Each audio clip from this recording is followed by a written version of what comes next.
মাঝে মাঝে মূল্যহীন হয়ে গেলেও ধৈর্য ধরে অপেক্ষা করা লাগে। আপনার সময় এলে আপনি ঘুরে দাঁড়াবেন ঠিকই, মাঝে মাঝে কারো কারো অবহেলা সয়ে নিতে হয়। উপযুক্ত সময় এলে তাকে জবাবটা দিতে জানতে হয়।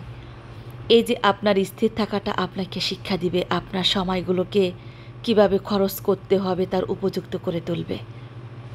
কারো মিষ্টি কথার ফাঁদে মাঝে মাঝে আটকা পড়তে হয়, তাহলে মানুষের কত মুখোশ পরা মুখ আছে দেখা সৌভাগ্য মিলে। মাঝে মাঝে ঠকে শিখতে হয় মানুষ মানুষকে কিভাবে কত আয়োজন করে ঠকায়। আপনি কখনোই আপনার জীবনে খারাপ অভিজ্ঞতাকে খারাপভাবে নেবেন না। আপনি মনে করবেন আপনার পুরো জীবনের একটা মাইল ফলক পার করতে এই যে ঠকে যাওয়া, মানুষের অপমান, কারো কথার তীক্ষ্ণ ধারে বিদ্ধ হওয়ার যন্ত্রণা, কারো মিথ্যা মুখোশ সবই আপনার মূল্যবান শিক্ষা। ভাবুন তো, এই শিক্ষা না হলে এই যে ফেরেশতার মতন মানুষগুলোর নোংরা চরিত্রের দেখা পাইতেন কিভাবে? মানুষ সহজাতভাবে নিজের আধার দিক লুকাতে পছন্দ করে।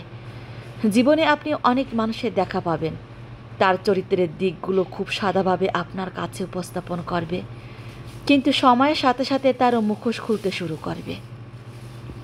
এক সময় জানতে পারবেন এই সাদা মনের ভোলা ভালা আপনার চারপাশের কিছু বোকা বোকা মানুষ আছে, আর সে মানুষগুলোই কত ভয়ানক চিটার ও বাটপার। তাদের রক্তের নিউরনে নিউরনে স্বার্থপরতা হিংস্র পশুর মতো লোকানো। আপনাকে তার সাথে আঘাত লাগলে আপনার প্রিয়জন থেকে নিজেকে সরিয়ে আপনাকে নিলামে তুলে দিবে।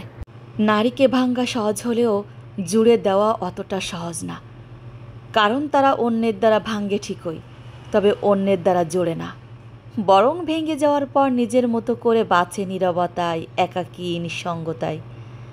কারণ সে ভাঙ্গার আগে তার সর্বোচ্চ দিয়ে চেষ্টা করে তাকে যেন ভাঙ্গা না হয়, কিন্তু তার চেষ্টার ফল শূন্য হলে সে বাধ্য হয় ওই ভাঙ্গন থেকে নিজেকে সরিয়ে আনতে। অভিমান করতে করতে মেয়েরা একদিন বুঝে যায় তার আবেগ অনুভূতির কোনো মূল্যই নেই সেই মানুষটার কাছে। ধীরে ধীরে নিজেকে গুটিয়ে নেয় তখন, তারপর একদিন অভিমান করায় ছেড়ে দেয়। নরম মনটাকে একটা কঠিন মোড়কে মুড়ে নেয়। তারপর তাকে কে ভালোবাসলো কে বাসলো না, কে পাত্তা দিল কে পাত্তা দিল না, তাতে তার কিচ্ছু যায় আসে না। মানুষ বদলে গেলে ভয়ানকভাবে বদলে যায়।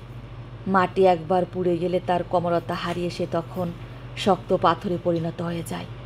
চাইলেও তাকে আর নরম মাটিতে ফেরানো যায় না। অকারণে অপবাদ পেতে পেতে ভুল না করা মানুষটাও ভুল করে বসে।